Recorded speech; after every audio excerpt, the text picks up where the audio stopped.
नमस्कार, फर्स्ट सन न्यूज में आपका स्वागत है। मैं अर्घ्य मित्र हूं।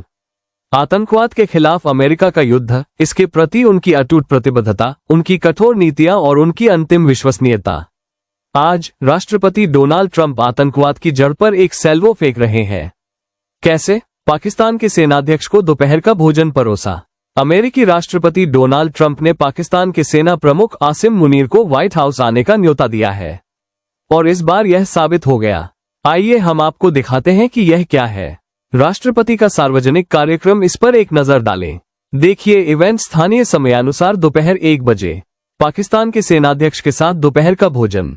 मीडिया वहां नहीं होगा। यह एक बंद दरवाजे का कार्यक्रम होने जा रहा है और यह एक अमेरिकी राष्ट्रपति के लिए एक दुर्लभ कदम है।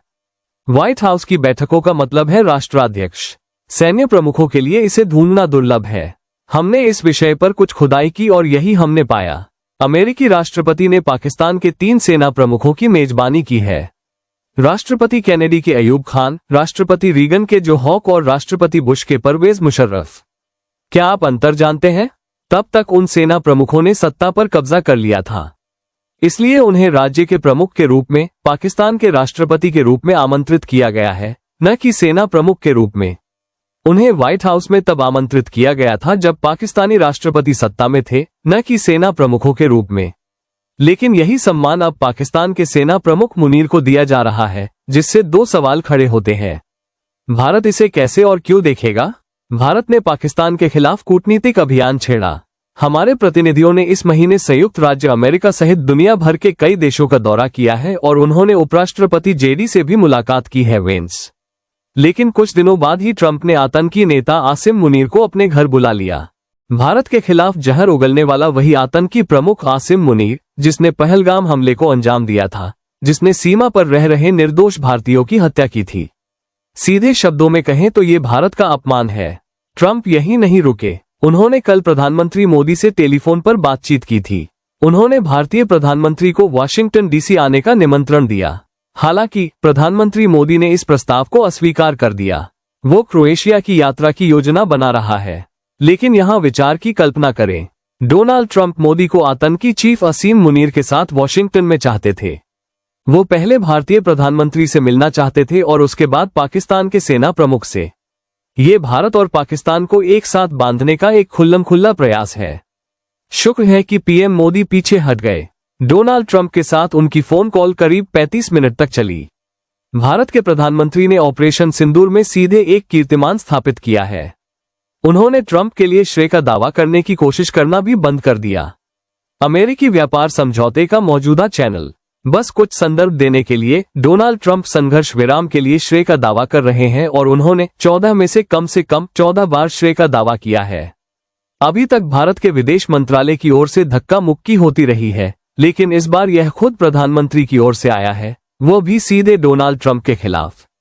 मोदी ने कहा कि संघर्ष विराम प्रक्रिया के दौरान कोई व्यापार वार्ता नहीं हुई, अमेरिका ने कोई मध्यस्थता नहीं की और कोई शुल्क नहीं लगाया।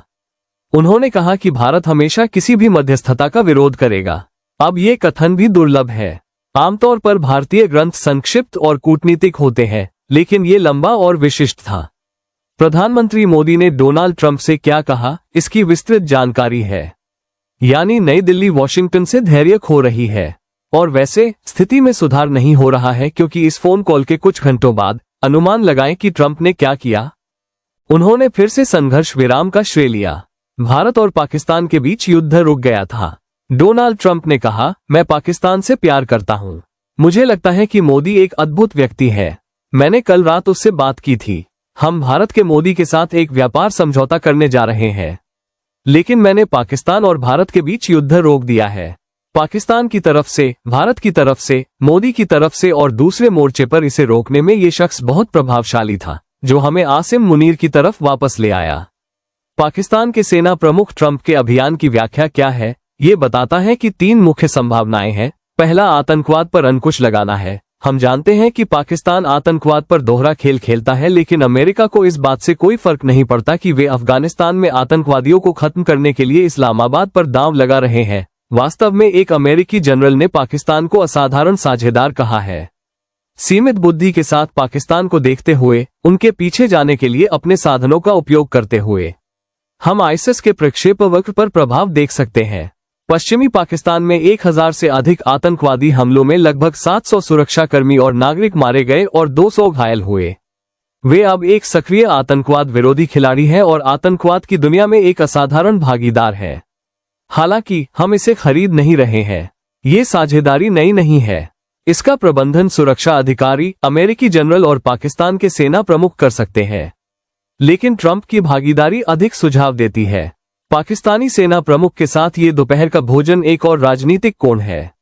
दूसरी संभावना ईरान की है। पाकिस्तान ईरान के ठीक बगल में है। देश के साथ इसकी 900 किलोमीटर की सीमा है। अगर अमेरिका युद्ध में शामिल होता है तो वह पाकिस्तान का समर्थन मांग सकता है, चाहे वो उसके ठिकानों या उसकी खुफिया जानकारी का हो। यह एक सिद्धांत है, लेकिन फिर हम इसे खरीद नहीं रहे हैं। इस क्षेत्र में संयुक्त राज्य अमेरिका की पर्याप्त सैन्य उपस्थिति है। ईरान का सबसे अहम निशाना ईरान के पश्चिम में है, जो पाकिस्तान से और दूर है। इसके अलावा मुझे संदेह है कि हमें पाकिस्तान को मनाने के लिए ट्रंप के साथ दोपहर के भोजन की आवश्यकता होगी। संभावना है कि वे वैसे भी सहमत होंगे, जो हमें अंतिम संभावना पर लाता है कि ये दोपहर का भोजन क्यों आयोजित किया जा रहा है। एक व्यापार सौदा। ट्रंप परिवार ने पाकिस्तान के साथ क्रिप्टो डील साइन की है। इस्लामाबाद क्रिप्टो लहर की सवारी करने की उम्मीद कर रहा है। पिछले महीने उन्होंने बिटकॉइन भंडार की भी घोषणा की। तो क्या ये दोपहर का भोजन इसके साथ जुड़ा हो सकता है? ट्रंप परिवार को सौदा सौंपने का इनाम? यह निश्चित रूप से संभव है, लेकिन मकसद जो भी हो, भारत को सावधान रहना चाहिए। बेशक हम संयुक्त राज्य अमेरिका के साथ अपने संबंधों को नहीं छोड़ सकते, लेकिन हमें इस बात का ध्यान रखना चाहिए कि डोनाल्ड ट्रंप बातचीत की मेज पर क्या लाते हैं। ट्रंप ने पिछले कार्यकाल में पाकिस्तान की आलोचना की थी। इस बार वो उनके साथ पकड़ रहा है। यह एक विश्वसनीय साथी व्यवहार नहीं है। कृपया इस मामले की बारीकी से निगरानी करें, क्योंकि कई आगामी घटनाक्रमों के जल्द ही जारी होने की उम्मीद है। साथ ही अतिरिक्त समाचार भी स्पष्ट हो रहे हैं। मैं आपको पुष्टि और वर्तमान वीडियो प्रदान करने में लगातार रहूंगा। मेरा लक्ष्य हमेशा ये गारंटी देना है कि किसी भी वीडियो में थोड़ी देरी होने पर भी इसमें सटीक, सत्यापित स्रोत शामिल होंगे, जो मुझे वास्तविक तथ्यों को स्पष्ट रूप से समझाने में सक्षम बनाएंगे। मैं दूसरों की तरह पारंपरिक स्रोतों पर भरोसा करने का दावा नहीं करता। मैं अपने वीडियो की सामग्री का समर्थन करने में रचनात्मकता और संपूर्णता को प्राथमिकता देता हूं। अगर आपको मेरा वीडियो मददगार लगा तो कृपया इसे लाइक, सब्सक्राइब और शेयर करने पर विचार करें। टिप्पणियों में अपने ईमानदार विचार साझा करने के लिए स्वतंत्र महसूस करें, क्योंकि मैं आपकी प्रतिक्रिया को महत्व देता हूं।